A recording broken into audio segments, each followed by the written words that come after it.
সুপ্রভাত, ম্যাথ বইতে তোমাদের স্বাগত। আজকের ক্লাসে আমরা মাধ্যমিক গণিতের ভেদ অধ্যায় থেকে গুরুত্বপূর্ণ তিনখানা প্রশ্নের সমাধান করব। চলো শুরু করি। আগে আমাদের দুখানা ক্লাস অলরেডি হয়ে আছে, যদি তোমরা সেগুলো না দেখে থাকো তাহলে সেগুলো দেখে আসতে পারো, সেখানেও ইম্পর্টেন্ট বেশ কিছু প্রশ্ন সমাধান করে দেওয়া আছে। চলো তাহলে শুরু করছি আজকের ক্লাস। প্রথম প্রশ্নটা বলেছে, আলোক প্রবাহের পরিমাণ আলোকের উৎস থেকে দূরত্বের বর্গের ব্যস্তানুপাতিক। একটি পুস্তক বাতি থেকে 4 ইঞ্চি দূরে আছে, তাকে আর কতটা সরালে আলোক প্রবাহের পরিমাণ অর্ধেক হবে? এইটা তোমাদের জানতে চেয়েছে। চলো তাহলে যে তথ্যগুলো দেওয়া আছে সেগুলো থেকে আমরা অঙ্কটাকে সলভ করার চেষ্টা করি। তাহলে এখান থেকে ধরে নিচ্ছি, ধরি আলোক প্রভার পরিমাণ সমান, যেহেতু আলো লাইট তার জন্য আমি এল দিয়ে লিখলাম, এবং আর কি বলছে, উৎস থেকে দূরত্ব, উৎস থেকে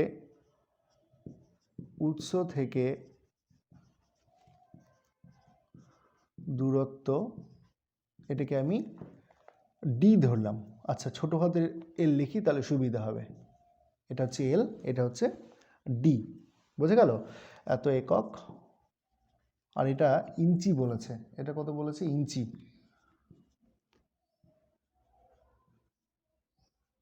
ইঞ্চি, ঠিক আছে। তাহলে আমরা যেই দুটো বিষয়ের সম্পর্ক বলে দিয়েছে সেটা আমরা লিখে দিলাম। এবার কি বলছে? শর্ত বলেছে এল প্রপোর্শনাল টু 1/d। এটা বলে দেওয়া আছে যে আলোক প্রবাহের পরিমাণটা আলোকের উৎস থেকে দূরত্বের বর্গের ব্যস্তানুপাতিক, তাহলে ডি স্কোয়ার হবে, বর্গের ব্যস্তানুপাতিক। এই দুটুকু তথ্য আমাদের বলে দিয়েছিল। এইবার অতএব এল সমান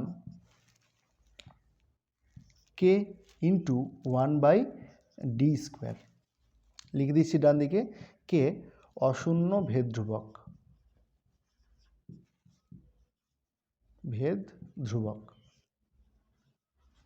ঠিক আছে। এবার দেখো, imply L D square equals two কত? কে। এটাকে আমরা 1 নম্বর সমীকরণ দিলাম, ঠিক আছে। এইবার যেই শর্তগুলো দেওয়া আছে সেই শর্তের দিকে তাকাচ্ছি। কি বলছে? একটা পুস্তক বাতি থেকে 4 ইঞ্চি দূরে আছে, তাহলে অতএব যখন ডি ইকুয়ালস টু 4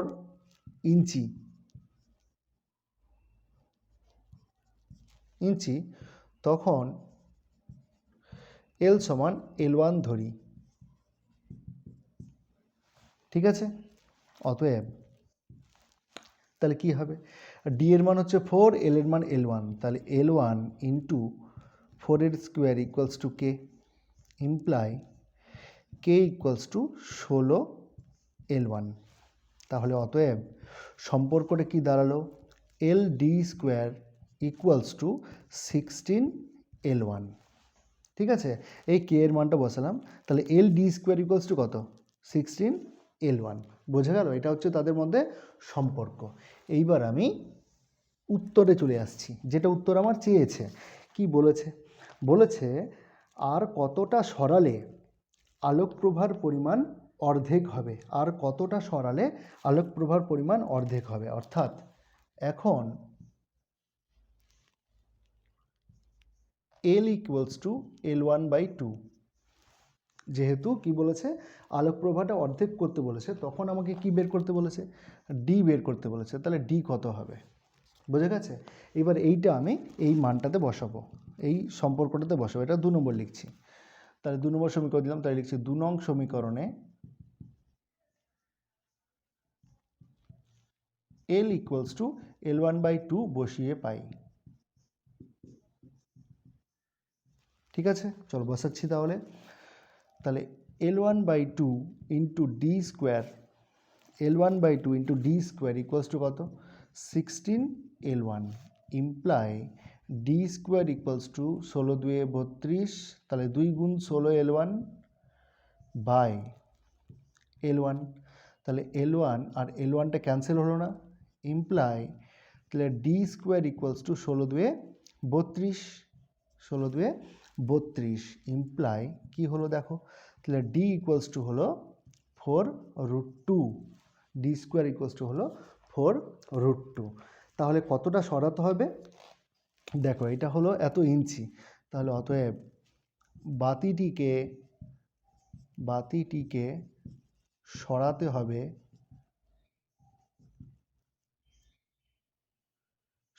হবে সমান কত, দেখো আগে ছিল 4 ইঞ্চি, এখন দূরত্ব হয়ে গেছে কত 4√2 ইঞ্চি, তাহলে সরাতে হবে 4√2 - 4 ইঞ্চি।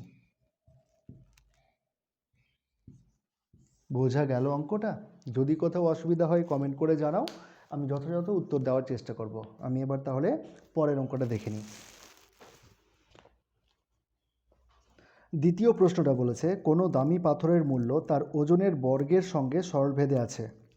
ওই পাথর ভেঙে 3 টুকরো হয়ে গেল এবং ওই টুকরোগুলির ওজনের অনুপাত হলো 3:4:5। যদি তার ফলে 9,400 টাকা ক্ষতি হয় তবে আসল পাথরটির মূল্য নির্ণয় করো।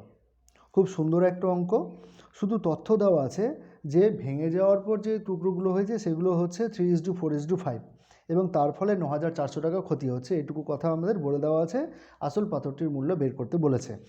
খেয়াল করে দেখো তোমরা যে বড় পাথরটাই ভেঙে 3 টুকরো হয়ে গেছে, অর্থাৎ বড় টুকরোটার ওজন আর 3টে টুকরোর ওজনের যোগফল সমান, এই শর্তই আমাদের কাজে লাগাতে হবে। তাহলে প্রথমেই আমরা যেহেতু ওজনের অনুপাত বলে দিয়েছে সেগুলো আমরা ধরে নিচ্ছি। লিখছি, ধরি টুকরো পাথর 3টির ওজন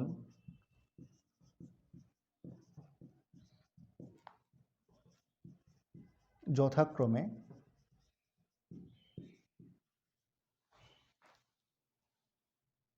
3x একক, 4x একক এবং 5x একক, এটা আমরা প্রথমেই ধরে নিলাম। এবার কি বলছে, ধরি পাথরটির মূল্য আর একক এবং ওজন ওজন m, ঠিক আছে? অতএব r proportional to m square, অতএব r equals to k into m square. k অশূন্য ভেদ ধ্রুবক, এতটুকু আমরা ধরে নিলাম। তাহলে এই তথ্যগুলো আমরা এবার পেলাম। এইবার খেয়াল করে দেখো, পাথরটির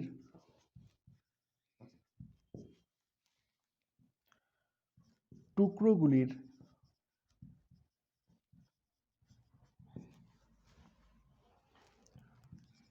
মূল্য যথাক্রমে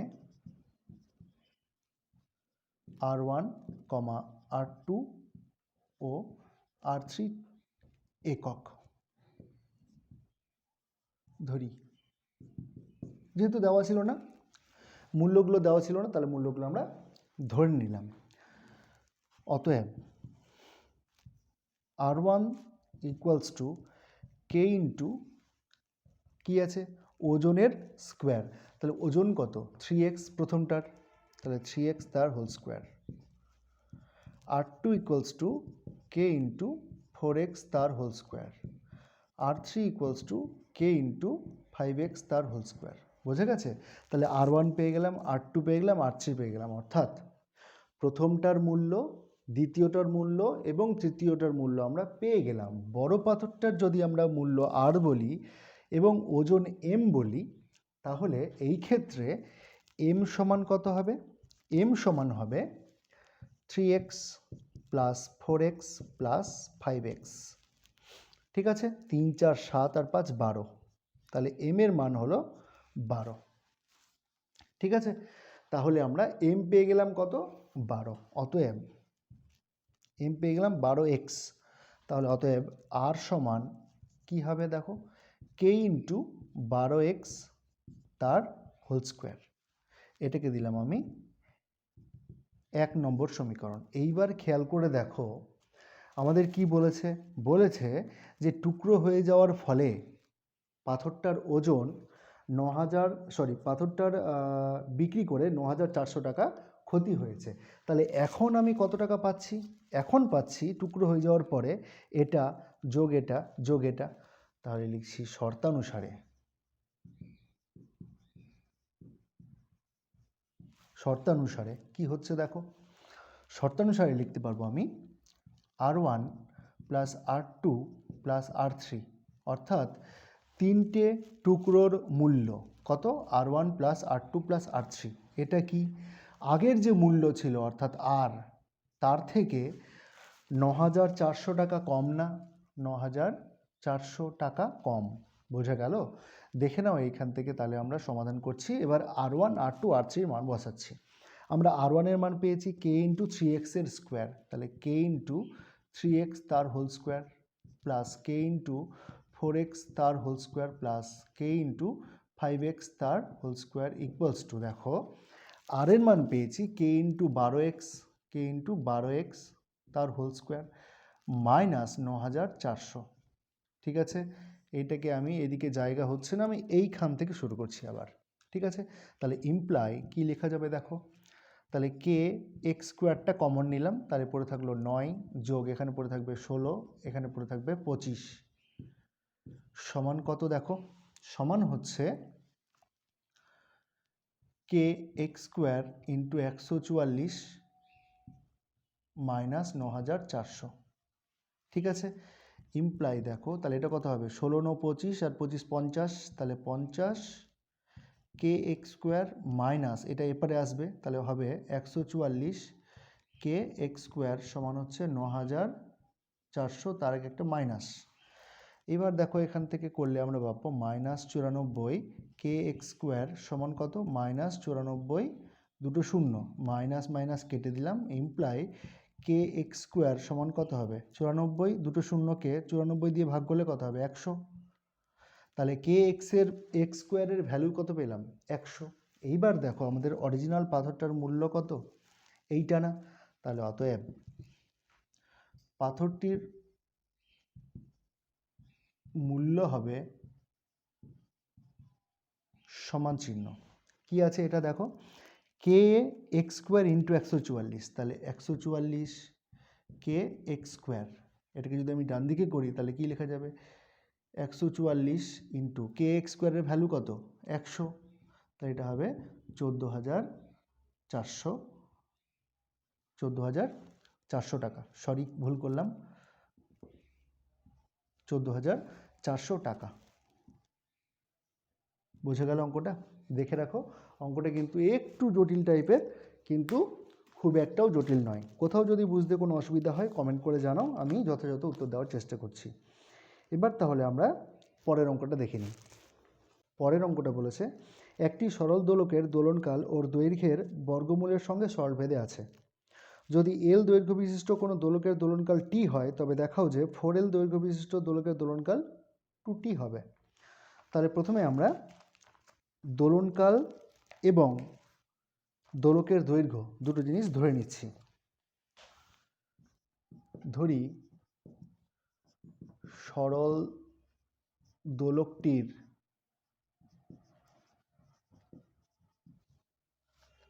দৈর্ঘ্য সমান x একক এবং দোলনকাল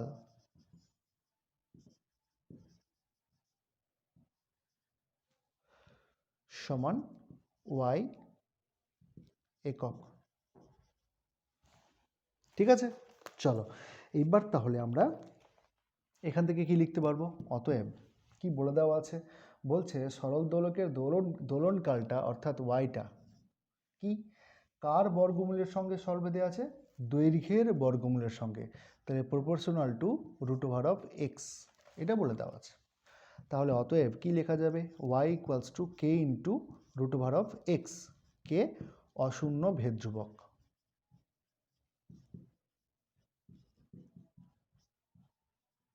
ঠিক আছে, চলো এইবার আমাদের তথ্য বলে দিয়েছে কি, এল দৈর্ঘ্য বিশিষ্ট কোনো দোলনের দোলনকাল টি। অতএব যখন দৈর্ঘ্য হচ্ছে অর্থাৎ এক্স যখন হচ্ছে এল, তখন y = t, তখন দোলনকাল কত টি। তাহলে অতএব L = k × ভুল বললাম, অতএব T = k × √L imply k = T/√L। অতএব y = তাহলে এখানে এই সমীকরণ থেকে কি লেখা যেতে পারে, k এর মানটা বসাতে পারবো, তাহলে T/√L ×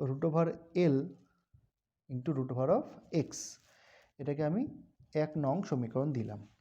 এইবার কি বলেছে দেখো, এইবার বলেছে দৈর্ঘ্য বলেছে 4L, তাহলে লিখছি অতএব যখন